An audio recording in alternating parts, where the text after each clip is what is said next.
watu kubera ku YouTube channel Kanoni Media Uganda program tulime ne munnagomba nga tuyiga ebikwatagana kulima kwosa n'okulunda nimbitundu byewaffe Gomba era ndiko mu nnimiro yange okusobola okubeera nga tubalaga bitya bwe tulina okubeera nga tukwasaganya ensonga z'okulima kwosa n'okulunda bwe tukomye nga mbalaze butya bwe tutegeka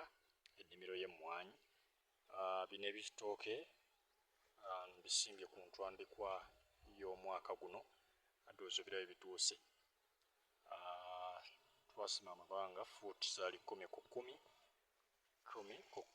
kwe kuva ku kitooke ekyo tukali ku kitooke nga bw'okiraba tusobola okubeera nga tulima akasana kabadde kaaka mu bitundu eby'eggomba enkuba yakatandika nga bw'omanya ebitundu ebisinga eby'eggomba enkuba ebadde tennatonnya kyova olaba ebitooke bibadde tebinnalabika bulungi naye nga twakozesa ku kigimusa ekya NPK omwezi oguwedde kiraba nti bitandise okubeera nga kaakati bizuukuka oba okubusitingamukko nga bw'olaba ekyo nga bw'okiraba ekitandise okubeera nga kivaayo osobola okubeera nga kikula bulungi n'olwekyo ku nkuba eno etonnya omulimi oteekeddwa okubeera nga olongoosa ennimiro yo nga bw'olengera mpola mpola bitandise okubeera nga bisituka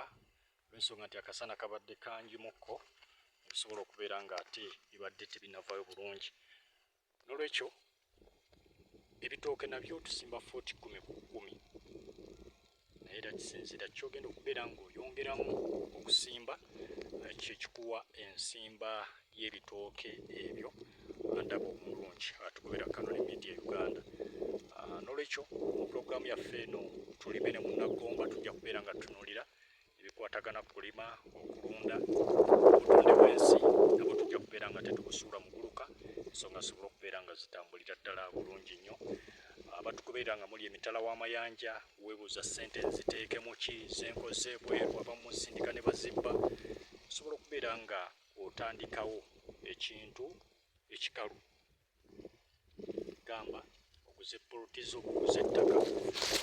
tofa nnyo okugula mu kibuga pakati osanga ebyalo nga bino wetunuulira ekyalo ebitundu ng'ebyo nga bakuguza eka ku bukadde nga 7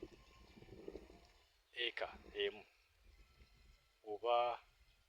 ku bukadde 10 ne bakuguza eka okusingawo n'akwata obukadde 15 bukadde 20 n'ogula akantu nga kafunda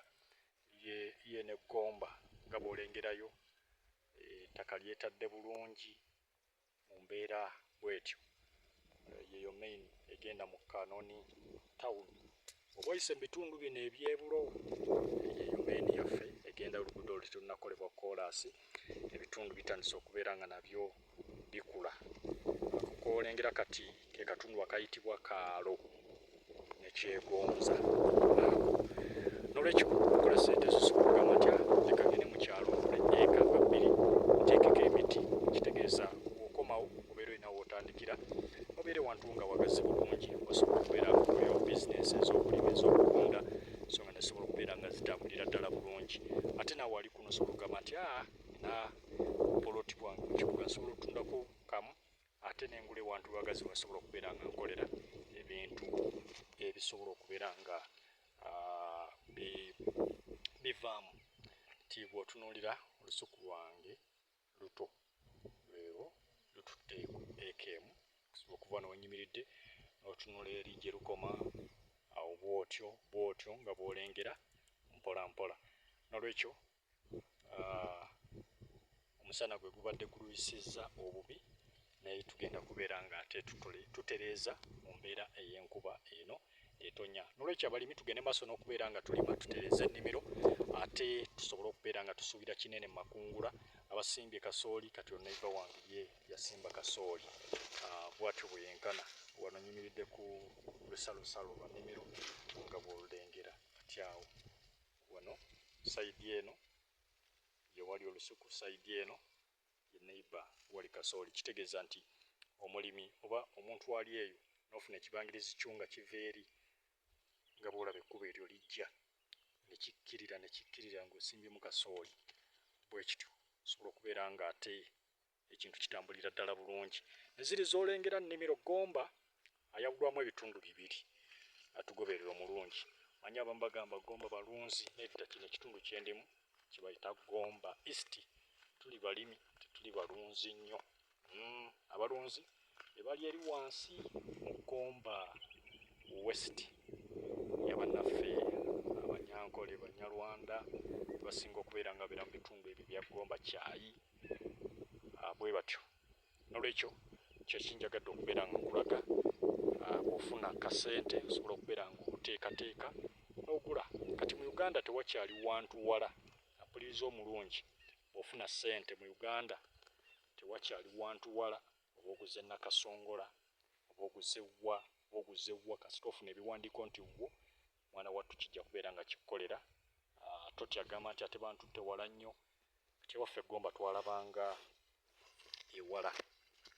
naye obudde buno bwe mba nva Gomba nsobola okutambulira essaawa mu kitundu ku ssaawa 2 nentuuka. Kuba bwe mba nsimbudde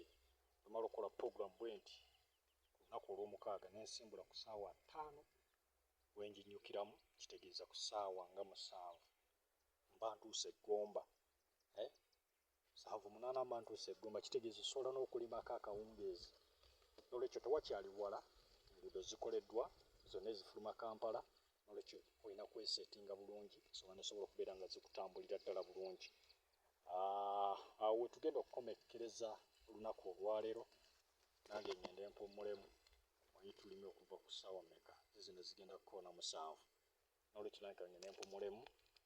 Nyinyuse maze okubeera nga nange nnimako mu mbeera efaanana bwetyo. Nanti bagamba nti n'alima ewagonda batera namyuka. Leka mbate ate tujja kuddingana olundi mu puroguramu y'emu tulime ne munnagomba ku mukutu gwaffe ogwa Kanoni Media Uganda. Tunonye ku TikTok, tunonye ku YouTube, Facebook, ojja kubeera nga tutambulira ddala bulungi. Muzzukulu wa Mutasingwa omuzirambwa mulindwa Buruhani Munnagomba na Vene waffe Kaala Amatendo na Joki okujja okubeera nga mbaweereza. Atakumira mpeera bankumire mbeere bulungi, mweraba.